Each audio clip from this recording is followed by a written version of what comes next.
Gara-gara sering cekcok dengan tetangga, satu-satunya akses jalan masuk keluar rumah di Kudus, Jawa Tengah ditutup tembok. Akibatnya pemilik rumah tidak memiliki akses keluar masuk rumahnya.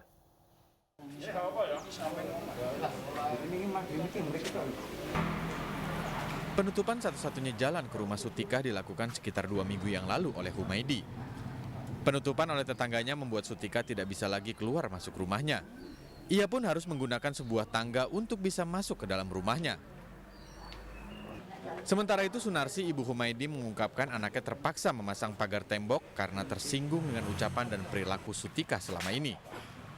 Sutikah mengaku jika harus minta maaf akan dia lakukan asal jalan keluar masuk rumahnya kembali dibuka. Kalau saya tuh selalu merendahkan diri, saya disuruh apa saya mau. Apalagi malah suruh minta maaf, suruh nyembah sikilnya saya mau, Mas.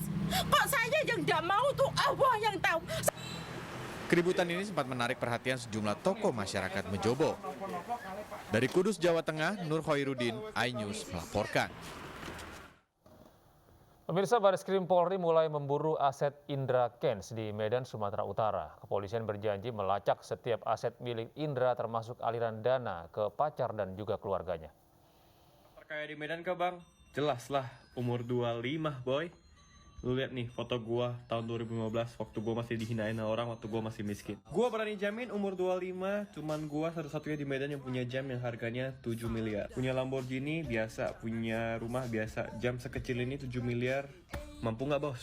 Sombong banget sih bang? Iya nggak apa-apa gue sombong, yang penting gue tidak merendahkan orang. Gue membanggakan diri gue sendiri, gue menyombongkan diri gue sendiri nggak apa-apa. Soalnya umur 25 cuman gue yang punya jam 7 miliar, yang lain gak ada yang punya, gimana dong? Ya walaupun gue orang paling kaya, jam tangan gue bisa ngebeliin rumah kalian satu RT, tapi gue tetap di karantina bro, nggak kabur boy. Crazy Rich Medan, Indra Kesuma alias Indra Kents kini tak lagi bisa jumawa dengan hartanya. Di usia 25 tahun, Indra Kents harus meringkuk di tahanan. Setelah resmi jadi tersangka dan langsung ditahan 24 Februari silam.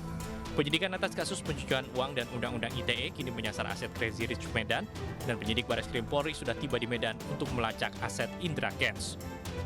Pusat Pelaporan dan Analisis Transaksi Keuangan (PPATK) angkat bicara. Ketua PPATK menilai kalangan yang kerap dijuluki Crazy Rich patut diduga melakukan tindak pidana pencucian uang dari investasi bodong dengan skema Ponzi. Sementara pakar hukum bisnis Universitas Indonesia, Kukuh Komandoko, menilai setiap afiliator membantu aplikasi ilegal dapat dipidana. Biasanya kalau kita bicara dimiskinkan itu ada kaitannya dengan uang masyarakat atau uang hasil kejahatan, ya, atau uang hasil korupsi. Ya, nah kalau masuk kategori atau salah satu dari situ, ya, dan polisi itu punya bukti-bukti yang kuat bahwa tindak pidananya di sini sudah benar-benar terbukti, ya itu bisa saja sebetulnya dilakukan penyitaan, perampasan oleh negara dan dimiskinkan. Artinya dimiskinkan di sini juga harus disikapi bukan terus semua hartanya diambil ya, Bang Latif ya, tetapi adalah harta yang didapat oleh si pelaku dari hasil kejahatan. Kini berbagai aset Indra Kents mulai dari mobil Tesla, Ferrari hingga rumah mewah di Deli Serdang dan Tangerang dalam bidikan kepolisian. Penyitaan baru akan dilakukan setelah mendapat izin kementerian, lembaga, dan pengadilan negeri setempat. Tak hanya Crazy Rich Medan, hari Selasa selebgram Doni Salmanan akan diperiksa Direktorat Tindak Pidana Cyber Bareskrim Polri. Pemuda tajir ini akan diperiksa terkait dugaan penipuan aplikasi Quotex. Pemuda yang disebut-sebut Sultan Muda Bandung ini dilaporkan terkait kasus penipuan berkedok aplikasi opsi binari dan dugaan pencucian uang. Menurut kepolisian, dalam pemeriksaan nanti Doni Salmanan masih berstatus saksi. Tim Liputan iNews melaporkan. Truk tangki pengangkut cairan kimia terguling di ruas Jalan Raya Anyar Cilegon, Banten. Bahan kimia yang keluar dari tangki bocor menimbulkan bau yang tidak sedap.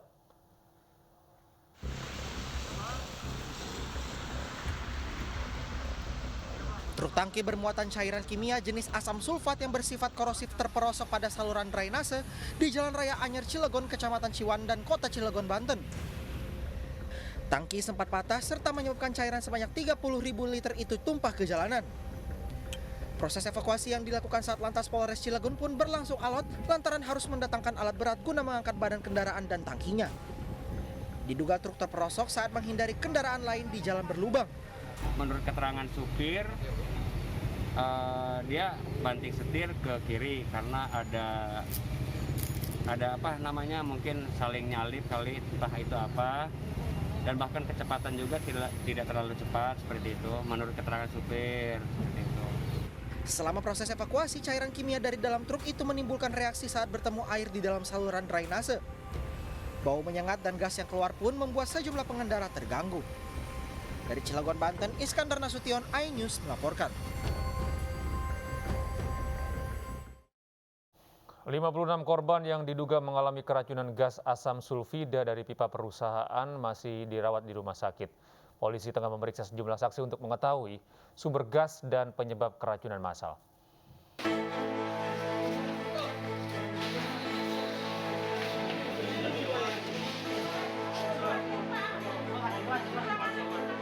Puluhan warga desa Sibangor Julu, Kecamatan Puncak, Sorik, Marapi, Minggu malam memenuhi ruang instalasi gawat darurat RSUD Penyambungan lantaran mengalami keracunan massal. Diduga warga mengalami keracunan akibat kebocoran gas dari pipa perusahaan pengolahan panas bumi yang letaknya tak jauh dari permukiman warga. Pihak kepolisian masih menyelidiki kasus keracunan gas massal ini.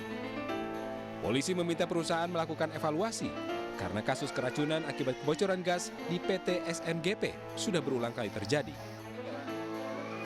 Kita mulai lakukan penyelidikan untuk perkara terkait diduga kebocoran gas H2S di PT SMGP.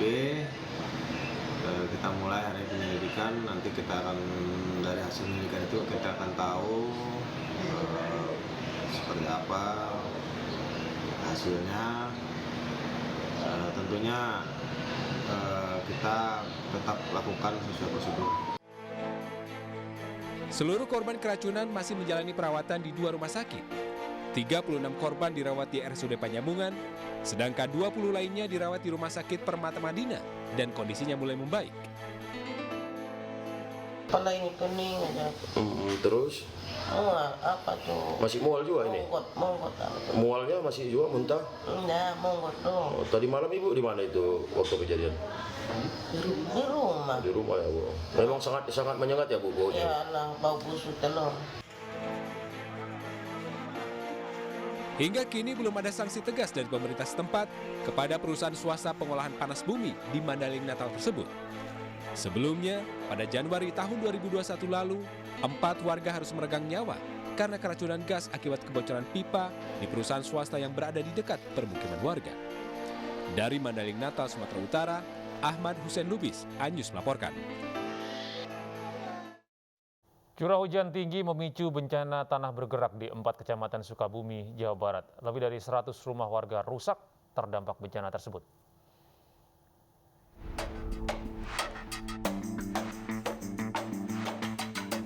Sebanyak 139 rumah di 5 desa dari 4 kecamatan di Kabupaten Sukabumi, Jawa Barat terdampak bencana tanah gerak. 57 rumah diantaranya rusak berat, 44 rusak sedang, dan 38 rusak ringan.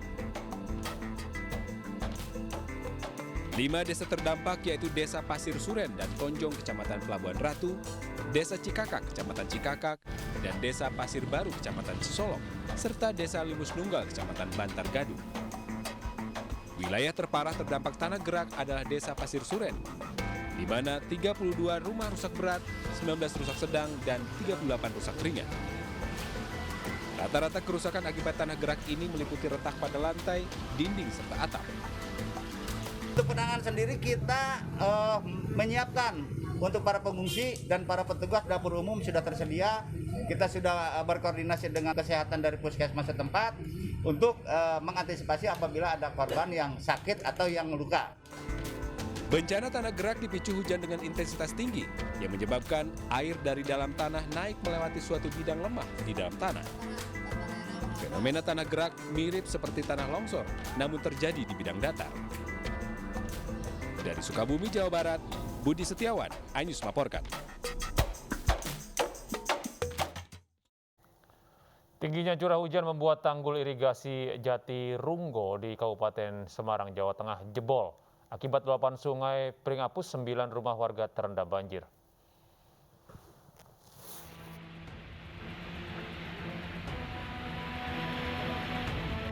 Jebolnya tanggul irigasi membuat 9 rumah yang berada di bantaran Kali Pringapus, Kabupaten Semarang terendam banjir.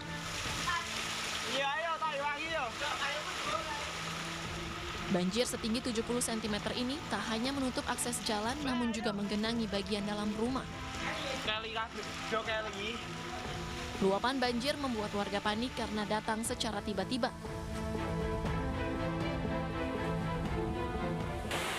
Pas itu pintunya kan naiknya itu kan cepet toh Pak. Iya. Cepet langsung pintunya tuh ditutup, tapi airnya kan dari depan sana langsung. Petugas BPBD dan warga sekitar langsung melakukan pembersihan dan evakuasi warga terdampak.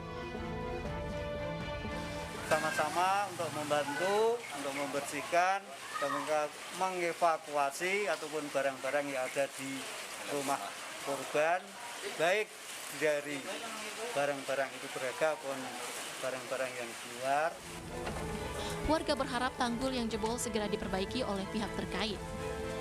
Dari Kabupaten Semarang, Jawa Tengah, Lurisa Lulu, iNews melaporkan.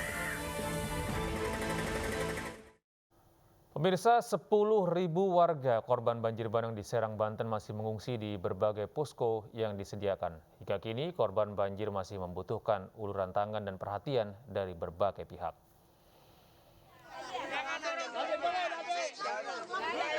Puluhan warga Kampung Kenari, Kota Serang, Banten berdesakan dan berebut ketika menerima bantuan paket sembako dari para relawan. Sepekan pasca banjir akibat jebolnya bendungan Sindang Heula, tercatat ada 10.000 warga pengungsi di berbagai posko yang disediakan. Warga korban banjir mengaku masih membutuhkan bantuan dan perhatian dari berbagai pihak. Sebelumnya, para relawan sempat menyalurkan bantuan secara door-to-door. Ini salah satu programnya dari door to door. Kita lihat ternyata masyarakat di sini sangat butuh bantuan ya. Khususnya hari ini saya lihat sih selain bantuan makanan dan sebagainya, mereka butuh pakaian, terus kemudian sabun, juga ya sedikit Pemirsa, ratusan warga antri berdesakan untuk mendapatkan minyak goreng yang dijual murah oleh salah satu distributor di Polewali Mandar, Sulawesi Barat. Bahkan sejumlah warga saat mengantri minyak murah mengabaikan protokol kesehatan.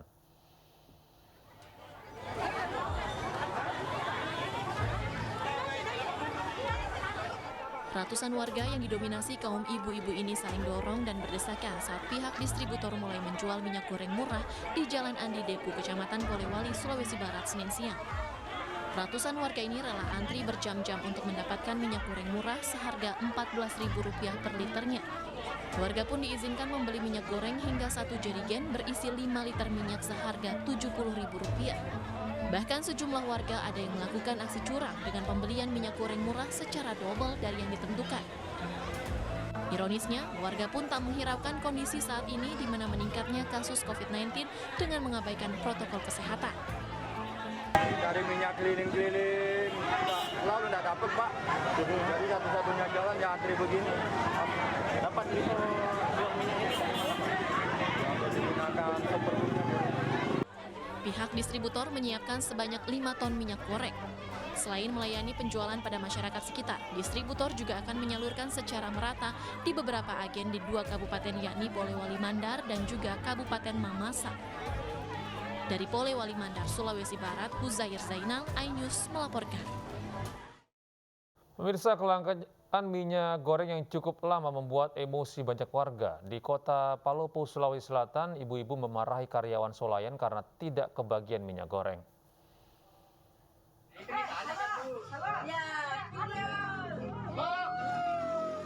Emak-emak ini memarahi petugas swalayan yang ada di Jalan Anggrek, Kota Palopo, Sulawesi Selatan. Mereka marah karena sudah mengantri lama, namun tak satupun warga bisa membeli minyak goreng dari swalayan tersebut. Menurut karyawan swalayan, minyak goreng yang ada diprioritaskan bagi warga yang sudah mendaftar sejak 2 pekan lalu untuk menghindari antrian. Ini nama sampai 42 orang, Ji. Iya, 42 orang. 7 dos datang. Oh, 7 dos. Saya simpankan dulu, karena jangan sampai kayak kita Jadi beginilah tata cara untuk agar tidak ada gesekan terjadi. Pihak karyawan dari salah satu supermarket untuk mengatur nama-nama siapa yang akan mendapat guna menghindari terjadinya miskomunikasi atau hal yang tidak diinginkan. Namun emak-emak yang sudah datang ke swalayan tetap tidak terima. Kelangkaan minyak goreng masih terjadi di beberapa daerah, sehingga banyak warga yang harus berebutan untuk membelinya. Warga berharap kelangkaan minyak goreng bisa segera diatasi pemerintah.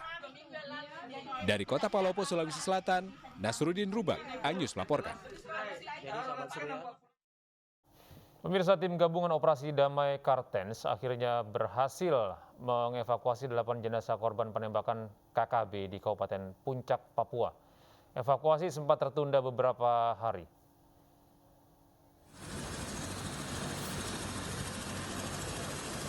Tim Satgas Damai Kartens berhasil mengevakuasi 8 jenazah pekerja tower telekomunikasi yang menjadi korban penembakan KKB di Kabupaten Puncak, Papua.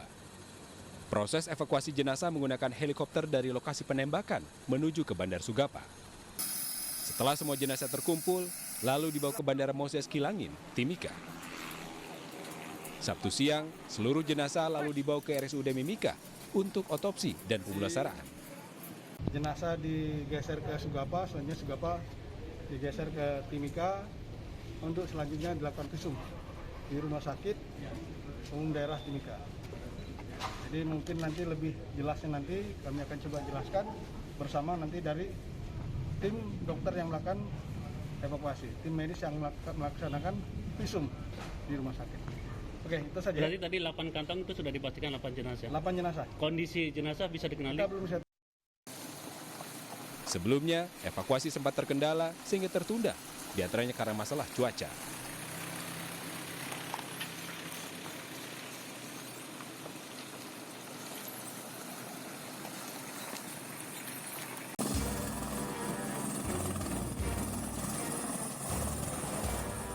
Tim Satgas Damai Kartens Sabtu pagi mengevakuasi Nelson Sapera, pekerja dari PT Palapa Timur Telematika yang diserang kelompok kriminal bersenjata saat mengerjakan tower BTS di Distrik Mulia Kabupaten Puncak, Papua. Tim Satgas mengevakuasi Nelson ke Bandara Moses Kilangin, Timika, lalu dibawa ke Polres Mimika untuk dimintai keterangan dan pemeriksaan kesehatan. Selanjutnya Nelson dibawa ke rumah sakit untuk dirawat lebih intensif. Nelson adalah satu-satunya korban selamat dari 9 pekerja tower telekomunikasi yang diserang kelompok kriminal bersenjata pada 2 Maret lalu. Nelson berusaha memberitahu adanya penyerangan melalui kamera pengawas yang terpasang di tower berulang kali. Nelson bahkan harus memanjat tower untuk mendekat dan berbicara di depan kamera pengawas, meminta untuk segera dijemput.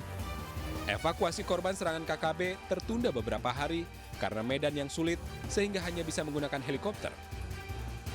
Sementara terdapat beberapa kendala, di antaranya cuaca yang buruk.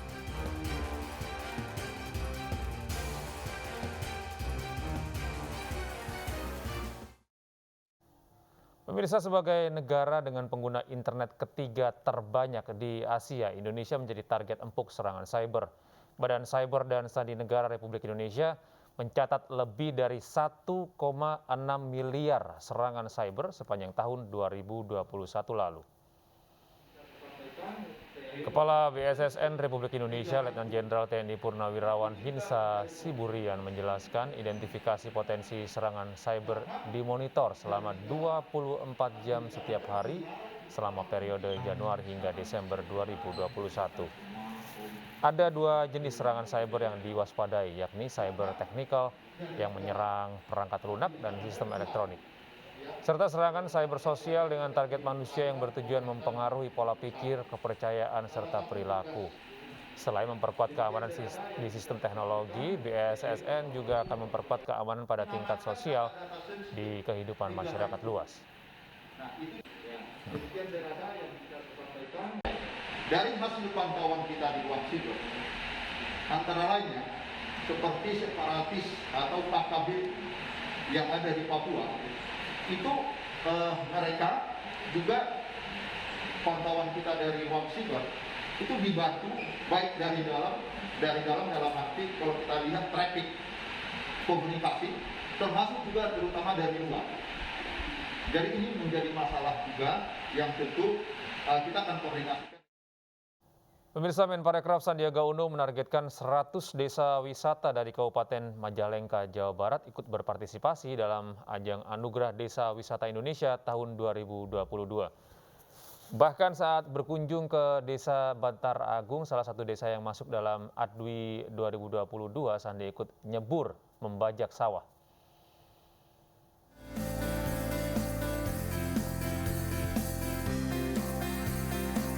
Menteri Pariwisata dan Ekonomi Kreatif Sandiaga Uno beserta rombongan berkeliling ke Desa Wisata Bantar Agung, Kecamatan Sindangwangi, Kabupaten Majalengka, Jawa Barat. Kunjungan Sandi ke Desa Wisata Bantar Agung terkait sosialisasi program Anugerah Desa Wisata Indonesia atau ADWI 2022. Desa Bantar Agung yang dikelilingi sawah seluas 65 hektar ini menjadi salah satu unggulan destinasi wisata dengan terasering yang masih hijau di Majalengka. Sandiaga bahkan sempat nyebur ke sawah, berbincang-bincang dengan petani yang sawahnya masih dibajak secara tradisional dan memberikan bantuan uang tunai. Indonesia yang membangun desa. Tapi pada kenyataannya setelah saya roadshow lebih hampir 100 desa wisata bahwa sebetulnya desa lah yang membangun Indonesia. Masyarakat desa ini seperti Pak Kades, tadi Pak Jejen, memberikan inspirasi bagaimana kita membangun berkearifan lokal, berbasis komunitas, berkelanjutan, dan alhamdulillah banyak desa wisata yang sudah membuka lapangan kerja dan membangkitkan ekonomi setempat. Itu filosofinya. Dalam sosialisasi ADWI 2022, Sandiaga Uno menyerahkan sertifikat desa wisata kepada Desa Wisata Bantar Agung, Kecamatan Sindangwangi, Desa Wisata Nunuk, Kecamatan Maja, serta Desa Wisata Panyewean, Kecamatan Argapura. Sandi menargetkan 100 desa wisata dari Kabupaten Majalengka dapat berpartisipasi dalam ajang ADWI 2022. Dari Majalengka, Jawa Barat, Muhammad Zeni, iNews melaporkan.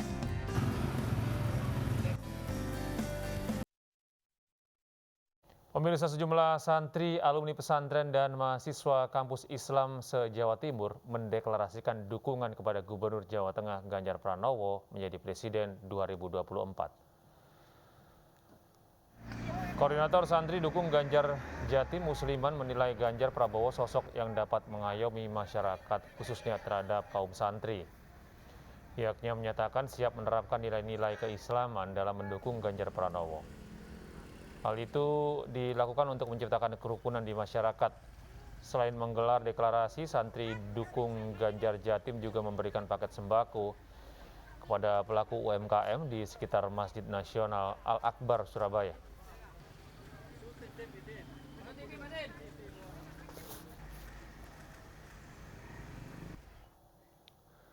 Serangan granat di Kashmir menargetkan personel keamanan India. News Pagi akan segera kembali dengan informasi dari mancanegara usai jeda.